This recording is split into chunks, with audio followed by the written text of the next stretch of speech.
नमस्कार, Avon news TV में आपका स्वागत है। मैं हूं मेघा। देखते हैं स्पेशल रिपोर्ट में क्या है आपके लिए खास।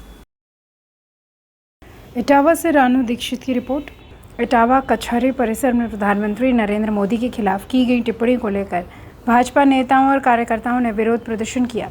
सदर विधायक सरिता भदौरिया तथा भाजपा जिला अध्यक्ष अरुण कुमार अन्नू गुप्ता के नेतृत्व में डीएम कार्यालय परिसर और कचहरी क्षेत्र में प्रदर्शन कर रोष जताया गया। भाजपा कार्यकर्ताओं ने समाजवादी पार्टी के सांसद राजेंद्र सिंह राजपूत द्वारा प्रधानमंत्री नरेंद्र मोदी के खिलाफ की गई टिप्पणी की निंदा करते हुए नारेबाजी की। नेताओं ने कहा, देश के प्रधानमंत्री के खिलाफ अपमानजनक टिप्पणी बर्दाश्त नहीं होगी और लोकतांत्रिक तरीके से इसका विरोध जारी रहेगा। प्रदर्शन के दौरान बड़ी संख्या में भाजपा कार्यकर्ता और पदाधिकारी मौजूद रहे।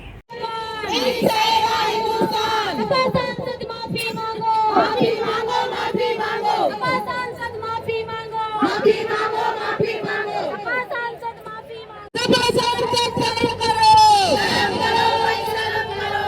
प्रधानमंत्री जी का अपमान नहीं सहेगा हिंदुस्तान। समाजवादी पार्टी के सांसद भाटिया के द्वारा जिस तरीके से अभद्रतापूर्वक मोदी जी के सम्मान में, उनकी मां के सम्मान में टिप्पणी की गई है, निश्चित ही देश की महिलाएं इस अपमान को नहीं सहेंगी और आज प्रतीकात्मक रूप से अपना विरोध प्रदर्शन करने के लिए कचहरी के इस वट वृक्ष के नीचे अपने आक्रोश को व्यक्त करने का काम कर रही है। ये धरना प्रदर्शन आप कब तक चलता रहे?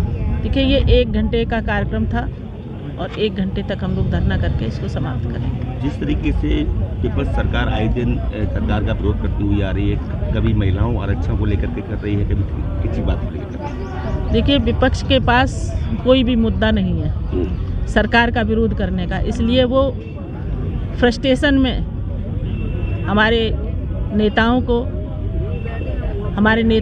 की मां को या तमाम महिलाओं को असम्मानजनक तरीके से गाली देकर और बदतमीजी के बयान देकर अपने आक्रोश को और अपनी नाराज़गी को व्यक्त कर रहे हैं, क्योंकि उनके पास कोई मुद्दा नहीं है सरकार के खिलाफ। प्रधानमंत्री जी को टारगेट कर रहे हैं, क्या माना जाए कि जब प्रधानमंत्री सुरक्षित नहीं है तो? देखिए, प्रधानमंत्री जी पूर्ण रूप से सुरक्षित हैं, उन्हें कोई सुरक्षा की बात नहीं है, लेकिन लोग विरोध प्रदर्शन के तरीके पर गिरकर और गिरे हुए स्तर से विरोध कर रहे हैं। किसी भी व्यक्ति के मां पर, परिवार पर जाकर विरोध प्रदर्शन करना मैं नहीं समझती हूँ कि राजनीतिक क्षेत्र में इसको लोग कभी सम्मान देने का काम करेंगे। पूरी जनता आक्रोशित है और जिस तरीके से मोदी जी को गालियां देकर मोदी जी के लिए असम्मानजनक तरीके से उनके परिवार के लोगों का अपमान कर रहे हैं, निश्चित ही देश की जनता देख रही है और आने वाले समय में इसका जवाब ठीक से देने का काम करेगी। उनकी मानसिकता के साथ साथ समाजवादी की पूरी पार्टी की मानसिकता पर लिप्त होती है। इस प्रकार की जो शैली जो की गई है, ये लोग अपने घरों में भी नहीं करते, अपने परिवार आपस में भी नहीं करते। इस प्रकार की शैली माननीय प्रधानमंत्री जी के लिए, और कष्ट इस बात का कि राष्ट्रीय अध्यक्ष जो है उनकी पार्टी के, उनकी तरफ से अभी तक कोई खंडन नहीं आया इसका मतलब ये सारा विषय योजनाबद्ध है, ये पार्टी की ओर से कराया जाने वाला कर्म है और ये समाज को बांटने का कुकर्म है।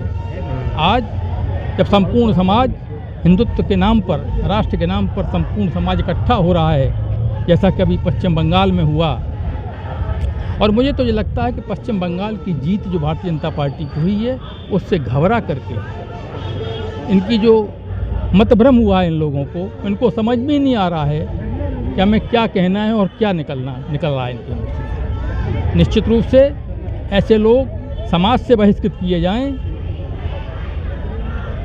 आम जनता इनको गालियों से नवाजे, तब ये शुद्ध होंगे।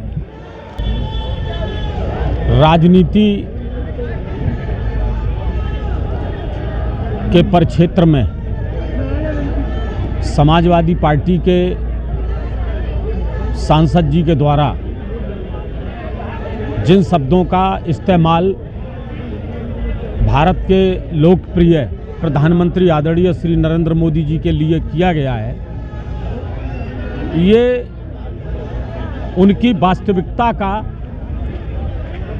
मजबूत सबूत है। अभी हाल के चुनाव जो हुए हैं, जिस तरीके से पश्चिम बंगाल में, असम में, तमिलनाडु में, पांडेचेरी में जो परिणाम आए हैं,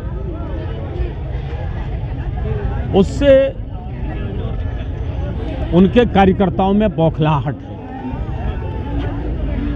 और ये बौखलाहट इन शब्दों के माध्यम से देखी जा रही है कि जिस तरीके से माननीय प्रधानमंत्री जी के लिए असंसदीय भाषा का इस्तेमाल करना, क्योंकि उनका एक लक्ष्य रहता है, वो सत्ता का स्वप्न देख रहे हैं और सत्ता आने के बाद जिस तरीके से वो अपनी पूंजी को बढ़ाना चाहते हैं, जिस तरीके से अपराध को बढ़ावा देना चाहते हैं, ये सब करने का उन्हें जो अवसर नहीं मिल रहा है, इसलिए उनके मनों में, उनके कार्यकर्ताओं के दिलों में एक छटपटाहट है। वो इसके लिए बड़े आतुर हैं, बेचैन हैं। लेकिन देश की जनता जानती है कि अपराध पर नियंत्रण, आतंकवाद, व्यक्तिवाद, जातिवाद, परिवारवाद, नक्सलवाद, इनके साम्राज्य का खात्मा केवल और केवल मोदी जी के नेतृत्व में संभव है। गांव गरीब के बेटे को नेतृत्व करने का अवसर मोदी जी के नेतृत्व में संभव है। आज आम जनता के सुखों के लिए, उनके जन कल्याण के लिए, उनके विस्तार के लिए जो मोदी जी की योजनाएं चल रही हैं, जो केंद्र सरकार और प्रदेश सरकार की योजनाएं हैं, इससे लगातार जन जन में भारतीय जनता पार्टी की विचारधारा का विश्वास बढ़ रहा है। और उस विश्वास के कारण आज आप देखते होंगे हर जगह भारतीय जनता पार्टी को सफलता मिल रही है। इस सफलता के कारण उनके मन में कहीं ना कहीं भारतीय जनता पार्टी को लेकर बहुत बेचैनी है। इस स्पेशल रिपोर्ट में फिलहाल इतना ही। खबरों के लिए आप देखते रहिए A1 न्यूज़ टीवी। नमस्कार।